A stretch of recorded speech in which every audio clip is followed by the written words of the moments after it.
ఇవాళ కర్నూలు మార్కెట్లో కిలో టమాటా ₹1కే పలికింది. అంటే టమాటా చూసుకుంటే మనం రోజైతే వాడతాం, తింటాం అండ్ కొంటాం, రోజు చూస్తూనే ఉంటాం. ఈ టమాటా ధరలు చూసుకుంటే ఒక్కొక్కసారి ఎక్కువగా ఉంటాయి. పోయిన సంవత్సరం చూసుకుంటే హైయెస్ట్ టమాటా ప్రైస్ చూసుకుంటే ₹200 అయితే కేజీ అయితే అమ్మారు. అంటే మనం చూసుకుంటే 150కి కొన్నాం. ఓకే, అది పక్కన పెడితే ఒక్కొక్కసారి చూసుకుంటే 150, 200 అయితే రేట్లు అయితే ఉంటాయి. ఒక్కొక్కసారి చూసుకుంటే ₹10కే కిలో అయితే దొరుకుతుంది. ఈ రేట్లు తగ్గడానికి పెరగడానికి గల కారణం ఎవరు? సో అనేది ఇవాల్టి వీడియోలో అంటే డీటెయిల్గా అయితే క్లారిటీగా అయితే చెప్పేస్తా. So let's start our topic. So ఈ టమాటా రేటు పెరగడానికి తగ్గడానికి చాలా కారణాలు ఉన్నాయి. సో పాయింట్ వైజ్గా అయితే చెప్తా. Number 1, weather condition. ఇప్పుడు చలికాలంలో చూసుకుంటే ఎక్కువగా పంటలు అయితే పండుతాయి. అంటే చలికాలం చూసుకుంటే అన్ని పంటలకు అనుగుణంగా అయితే ఉంటుంది. అలాగే టమాటాలకు కూడా ఈ చలికాలం అయితే అనుగుణంగా ఉంటుంది కాబట్టి ఎక్కువ దిగుబడి వస్తుంది ఈ చలికాలంలో. అదే ఎండాకాలంలో చూసుకుంటే తక్కువ దిగుబడి వస్తుంది. ఈ చలికాలంలో ఎక్కువ మంది వేస్తారు. సో టమాటాలు ఎక్కువగా ఉంటాయి. సో అలా ఎక్కువగా ఉండడం వల్ల సో వాటికి రేట్లు అయితే తగ్గిపోతాయి. అందుకే ఆంధ్రాలోని కర్నూలు జిల్లాలో పత్తికొండలో చూసుకుంటే కిలో 1 కేజీ రూపాయికి అయితే అమ్ముతున్నారు. సో మరి అంత దారుణంగా అయితే అమ్ముతున్నారు. సో దీనికి కారణం ఏంటంటే వెదర్ కండిషనే. Number 2, season supply and demand. ఇప్పుడు 2 months వరకు రేట్లు పెరగవండి. తర్వాత చూసుకుంటే రేట్లు పెరిగితే కారణం ఏంటంటే కొన్నిసార్లు వర్షాలు కానీ తుఫాన్లు కానీ వస్తుంటాయి. సో అలా వచ్చినప్పుడు చూసుకుంటే కొన్ని ప్రాంతాలు అయితే నీటి చేత మునగబడతాయి. సో అన్ని పంటలు కొట్టుకుపోతాయి. అలాగే టమాటాలు కూడా కొట్టుకుపోతాయి. సో అలా టమాటా అలా నాశనం కావడం వల్ల సో దాని రేట్లు అయితే పెరిగేస్తాయి.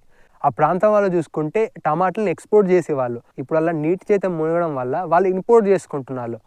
వాళ్ళలా ఇంపోర్ట్ చేసుకోవడం వల్ల అక్కడ సప్లై ఆగిపోయింది కాబట్టి సో రేట్లు అయితే పెరుగుతాయి. సో ఇలా అంతటా కూడా రేట్లు పెరిగే అవకాశం అయితే ఉంది. Number 3, mediators. ఈ టమాటాలు అంటే రైతుల దగ్గర నుంచి కొంటారు కదా మీడియేటర్స్. సో వీళ్ళ చేతుల్లో కూడా ఉంటుంది.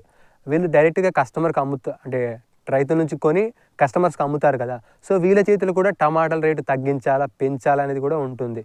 Number 4, government politics. గవర్నమెంట్ చూసుకుంటే సరైన మద్దతు ధర రైతులు కల్పిస్తే వాళ్ళు ఆత్మహత్యలు చేసుకోరు కదా. పంటను కూడా ఎక్కువగా వేసే అవకాశాలు ఉన్నాయి. అక్కడ టమాటాలు చూసుకుంటే చాలా దేశాల్లో అంటే మన టమాటాలని వాడతారు. సో ఇక్కడ లిస్ట్ ఇస్తున్న ఎన్ని దేశాలు చూసుకోండి. ఇన్ని దేశాలకు చూసుకుంటే మనం ఎక్స్పోర్ట్ చేస్తున్నాం మన టమాటా పంటని. అయినా కానీ రైతుల ఆత్మహత్యలు ఆగడం లేదు. టమాటా రైతుల ఆత్మహత్యలు అయితే టమాటానే కాదు ఏ రైతుల ఆత్మహత్యలు కూడా ఆగడం లేదు. Number 5, storage and handling. ఇప్పుడు టమాటాలు చూసుకుంటే ఎక్కువ రోజులైతే నిల్వ ఉండవు కదా. సో టమాటా అనేది మ్యాక్సిమం ఒక 5 days వరకు ఖరాబు కాకుండా ఉంటాయి. అంటే చాలా వరకు ఖరాబు అవుతాయి, కొన్ని మంచిగా ఉంటాయి. ఒక 5 days వేసుకుందాం. ఆ తర్వాత చూసుకుంటే మొత్తం అయితే కుళ్ళిపోయి అయితే పనికి రాకుండా అయిపోతాయి. సో వీళ్ళకి ఏంటంటే కోల్డ్ స్టోరేజెస్ అయితే కావాలి కదా. సో అందరికైతే ఇవ్వలేరు కదా. సో వీళ్ళే స్వయంగా ఎలా నిల్వ చేసుకోవాలని గవర్నమెంట్ అవేర్నెస్ కల్పిస్తే బాగుంటుంది. బట్ మన గవర్నమెంట్ అలా కాదు కదా. అలాంటి అవేర్నెస్ కార్యక్రమాలు ఏం చేయదు కాబట్టి సో టమాటాలు అయితే కుళ్ళిపోతాయి. సో అలా కుళ్ళిపోవడం వల్ల మళ్ళీ ఏంటంటే రేట్లు పెరుగుతాయి టమాటా రేట్లు అయితే. సో ఇవి టమాటా రేట్లు పెరగడానికి అయితే కారణాలు అండ్ తగ్గడానికైనా ఇవే కారణాలు. సో ఇవాల్టి టాపిక్ అయితే ఇదే. సో మీకు అర్థమై ఉంటుంది అనుకుంటున్నాను. సో టమాటా రేట్లు ఎందుకు పెరుగుతాయి ఎందుకు తగ్గుతాయి అనేది. సో దట్స్ ఇట్ గైస్ ఇవాల్టి వీడియో. సో ఈ లొకేషన్లో ఎందుకు చేస్తున్నానంటే ప్రజెంట్ అయితే కొంచెం వర్క్ ఉంది.